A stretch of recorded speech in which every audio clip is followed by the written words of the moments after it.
तेरा दीवाना, तू मेरी दीवानी। अमीना भी देख, तेरा कोहिनूर आया है।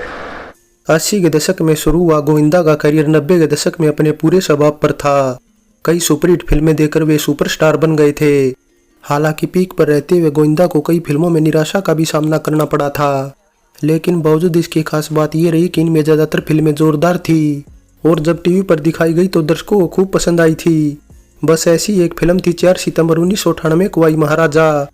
Action, adventure, fantasy, comedy, drama, romance, family से भरी इस फिल्म की कहानी लिखी थी श्याम गोयल ने, निर्माण किया था नारायण दास मुखीजा ने, निर्देशन किया था अनिल शर्मा ने और मेन कास्ट में गोविंदा के साथ थी मनीषा कोइराला।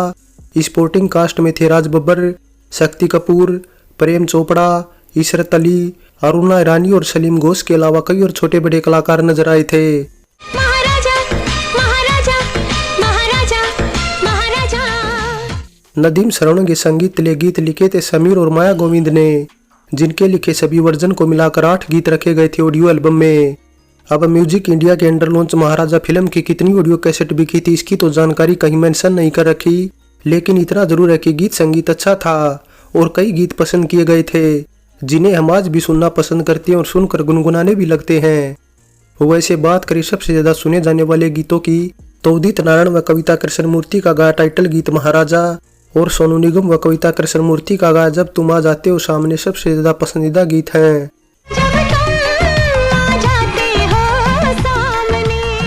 अब 2 घंटे 50 मिनट की महाराजा फिल्म को IMDb की तरफ से मिली 4.2 रेटिंग बताती है कि देखने वालों को इसकी कहानी कुछ खास नहीं लगती। इसलिए पहले बात करें इसके बजट व कमाई के आंकड़ों की तो करीबन 6 करोड़ के बजट में बनी महाराजा 175 स्क्रीन पर रिलीज होने के बाद 6 करोड़ के आसपास की कमाई करने में सफल रही थी। अब यूं तो बॉक्स ऑफिस इंडिया ने महाराजा फिल्म को फ्लॉप घोषित कर रखा है, लेकिन निर्देशक अनिल शर्मा की माने तो महाराजा फिल्म से उन्हें कोई नुकसान नहीं हुआ था। अब महाराजा फिल्म की कहानी, गीत संगीत सभी कुछ तो अच्छा था, हाँ VFX जरूर कमजोर थे, ये बात खुद अनिल शर्मा भी कबूलते हैं, लेकिन बावजूद इसके टीवी पर आज भी फिल्म खूब पसंद की जाती है। इस बात को लेकर भी अनिल शर्मा काफी खुश नजर आते हैं, लेकिन सिनेमाघरों में फिल्म क्यों नहीं चले इसका जवाब उनके पास भी नहीं। बस यही है महाराजा की कहानी। अब महाराजा फिल्म की घोषणा इसके रिलीज के करीबन 10 साल पहले 80 के दशक के लास्ट में की गई थी, और वो भी ऐसे नहीं बल्कि साल 1987 में आई science fiction film mister India की कामयाबी के बाद की गई थी, जिसके बाद तो जैसे फिल्मकार अपने अपने स्टाइल में हीरो को सुपर हीरो की तरह पेश करने लगे थे, जिनमें कुछ फिल्में फ्लॉप भी हुई और कुछ चली भी। बस इसी कड़ी में अनिल शर्मा का भी नाम जुड़ गया और उन्होंने भी इसी तरह की सुपर हीरो टाइप वाली फिल्म बनाने की ठान ली। इस दौरान बतौर मेन हीरो उनकी पहली पसंद थे जैकी श्रॉफ, लेकिन जैकी ने मना कर दिया, जिसके बाद अनिल शर्मा ने अनिल कपूर को अप्रोच किया और साथ में अप्रोच किया माधुरी दीक्षित को। अब अनिल के साथ माधुरी दीक्षित फिल्म करने को तैयार थी, लेकिन कुछ वजहों से बाद में वे पीछे हट गई, जिसके बाद अनिल शर्मा ने अप्रोच किया श्रीदेवी को, लेकिन अब श्रीदेवी को लेने पर अनिल कपूर सहमत नहीं हुए, क्योंकि श्रीदेवी तब उनके साथ कई और दूसरी फिल्मों में काम कर रही थी, इसलिए वे किसी नई हीरोइन को ही फिल्म में चाहते थे। उन्होंने निर्देशक अनिल शर्मा को मनीषा कोइराला का नाम भी सुझाया था, जो तब शोमैन सुभाष घई की सौदागर से डेब्यू कर रही थी, लेकिन शोमैन को ये बात नागवार गुजरी, क्योंकि वे नहीं चाहते थे कि मनीषा उनकी फिल्म की बजाय किसी और की फिल्म से डेब्यू करे, इसलिए उन्होंने मनीषा को बोलकर मना करवा दिया और फिर इस तरह महाराजा फिल्म ठंडे बस्ते में चली गई। वैसे अनिल शर्मा ने अनिल कपूर के साथ साल 1990 में महाराजा फिल्म का मुहूर्त शॉट भी ले लिया था। हालांकि फिल्म का मुहूर्त क्लैपिंग शॉट लेने के लिए अनिल शर्मा ने धर्मेंद्र को इनवाइट किया था, लेकिन शूटिंग में बिजी होने के चलते धर्मेंद्र आ नहीं सके। हालांकि उन्होंने अपनी शुभकामनाएं जरूर महाराजा फिल्म की टीम को दे दी थी। अब महाराजा फिल्म का निर्माण राम से ब्रोदर की सामरी और डाक बंगला जैसी हॉरर फिल्मों के अलावा कई और दूसरी फिल्में कर चुके अभिनेता राजन सीपी कर रहे थे। हालांकि राजन सीपी तब धर्मेंद्र व शत्रुघ्न सिन्हा की शहजादे का भी निर्माण कर चुके थे, जो कि बॉक्स ऑफिस पर कुछ खास कमाल नहीं दिखा पाई थी, इसलिए राजन को महाराजा से उम्मीद थी। फिल्म की कहानी भी तब साल 1998 में आई महाराजा से अलग थी। हालांकि कहानी को लेकर कुछ ऐसा भी बताया जाता है कि श्रीदेवी फिल्म की कहानी से खुश नहीं थी।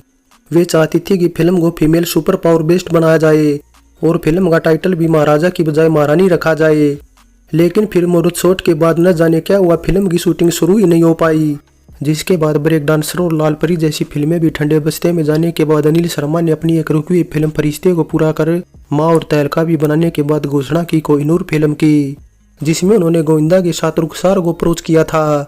लेकिन कुछ वजहों से शूटिंग शुरू होने से पहले ये फिल्म भी ठंडे बस्ते में चली गई, जिसके बाद सुहाग और पुलिस वाला गुंडा जैसी फिल्मों का निर्माण करने के बाद अपनी करीबन 10 साल पुरानी फिल्म फैसला मैं करूंगी को पूरा करने के बाद साल 1996 में उन्होंने फिर दोबारा महाराजा टाइटल से एक फिल्म की घोषणा कर दी।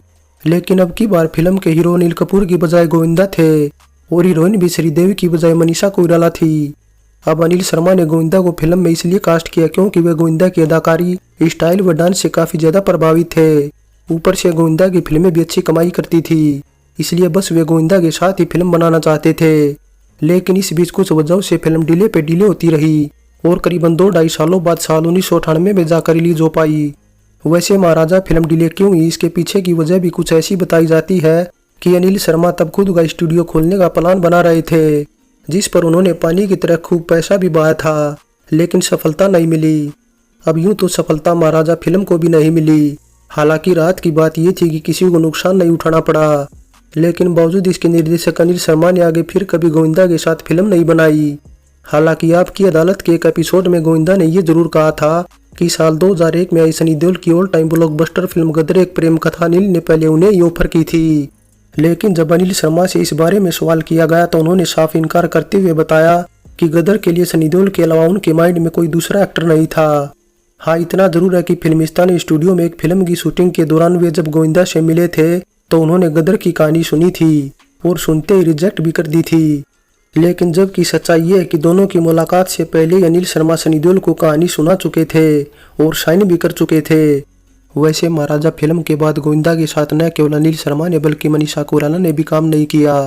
हालांकि मनीषा 1-2 फिल्म में गेस्ट अपीयरेंस में जरूर नजर आई थी, जबकि इससे पहले गोविंदा और मनीषा साल 1998 में फिल्म अचानक में भी नजर आए थे और साथ ही नजर आने वाले थे साल 1999 में आई बीवी नंबर 1 में भी, जिसका गोविंदा और मनीषा ने साल 1997 में लोहा फिल्म में एक छोटे से सीन में नजर आकर प्रमोशन भी किया था। लेकिन बाद में सलमान की रिक्वेस्ट पर गोविंदा को फिल्म छोड़नी पड़ी और साथ ही फिल्म छोड़नी पड़ी मनीषा कोइराला को भी, क्योंकि मनीषा की फिल्में तब बुरी तरह पिट रही थी। इसलिए बीवी नंबर 1 में मेकर्स ने उस जमाने की नंबर 1 हीरोइन करिश्मा कपूर को साइन किया था। वैसे गोविंदा व मनीषा कोइराला के अलावा महाराजा फिल्म से जुड़े मोस्टली कलाकारों के साथ निर्देशक अनिल शर्मा ने भी फिर कभी साथ काम नहीं किया। यहाँ तक कि करियर में पहली बार मेन विलन का किरदार निभाने वाले सलीम घोष को भी अनिल शर्मा ने फिर कभी कास्ट नहीं किया। हालांकि साल 1997 और 98 सलीम के लिए काफी अच्छे साबित हुए थे। कोयला, शपथ व सोल्जर के अलावा महाराजा में उनकी बेहतरीन अदाकारी व अंदाज के लिए दर्शकों ने उन्हें खूब पसंद भी किया था। लेकिन बावजूद इसके सलीम को इसके बाद दमदार रोल मिलना बंद हो गए और बतौर मेल खलनायक महाराजा ही उनकी एकमात्र फिल्म रह गई। महाराजा फिल्म से जुड़े कुछ और किस्सों की बात करें तो फिल्म का संगीत पहले अनु मलिक कंपोज करने वाले थे, लेकिन कुछ बातों को लेकर तब अनु मलिक और अनिल शर्मा के बीच कहासुनी होने से अनु मलिक ने मना कर दिया, जिसके बाद अनिल शर्मा ने संगीतकार नदीम श्रवण की जोड़ी को साइन कर लिया। लेकिन नदीम श्रवण की जोड़ी तब बुरे दौर से गुजर रही थी, क्योंकि साल 1997 में टी सीरीज म्यूजिक कंपनी के मालिक गुलशन कुमार के मर्डर में हुई पुलिस इन्वेस्टिगेशन में नदीम का नाम था, और इसलिए था क्योंकि नदीम तब अबू सलेम के संपर्क में थे। ऐसे में नदीम को भारत छोड़कर लंदन भी शिफ्ट होना पड़ा था, जिसका असर उनके करियर पर भी पड़ने लगा था, क्योंकि साल 1998 में नदीम श्रवण केवल 2 फिल्मों में ही संगीत दे पाए थे, जिसमें पहली थी महाराजा और दूसरी थी 7 रंग के सपने। अब गुलशन कुमार का मर्डर होने से पहले नदीम श्रवण द्वारा तैयार किसी न किसी फिल्म का म्यूजिक एल्बम जरूर पहले या दूसरे पायदान पर रहता था, और यहाँ तक कि वे लगभग हर साल फिल्म फेयर में बेस्ट संगीतकार के अवार्ड के लिए नॉमिनेट भी होते थे। लेकिन साल 1998 व 99 में ऐसा नजर नहीं आया।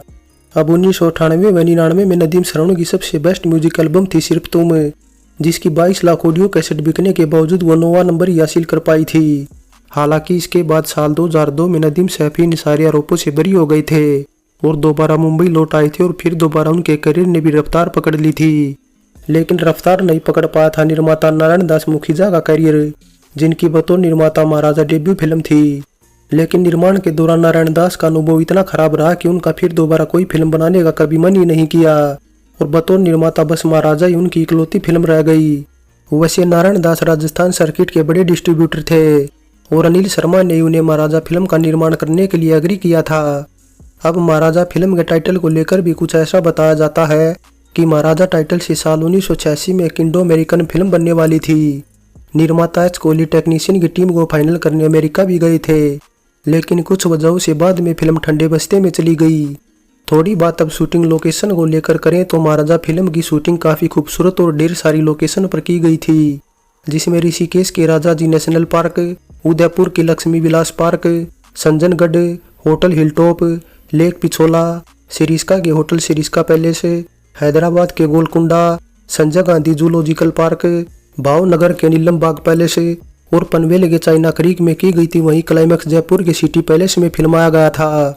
इसके अलावा कुछ सीन मुंबई के नटराज स्टूडियो, फिल्मिस्तान, कमालिस्तान और चांदीवली स्टूडियो में भी फिल्माए गए थे।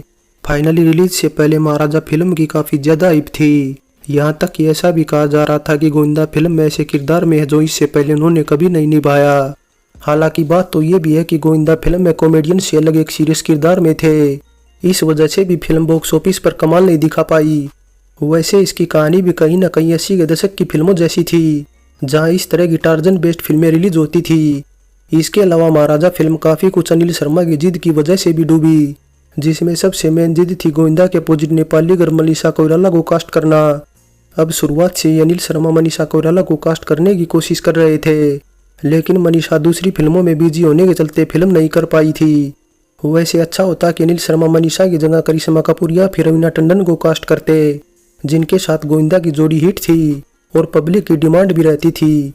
इसलिए अगर इन दोनों हीरोइनों में से कोई एक होती तो हो सकता था कि फिल्म हिट भी हो जाती। मैं तो सीधा साधा, मैं तो भोला भाला, जग से बेगाना।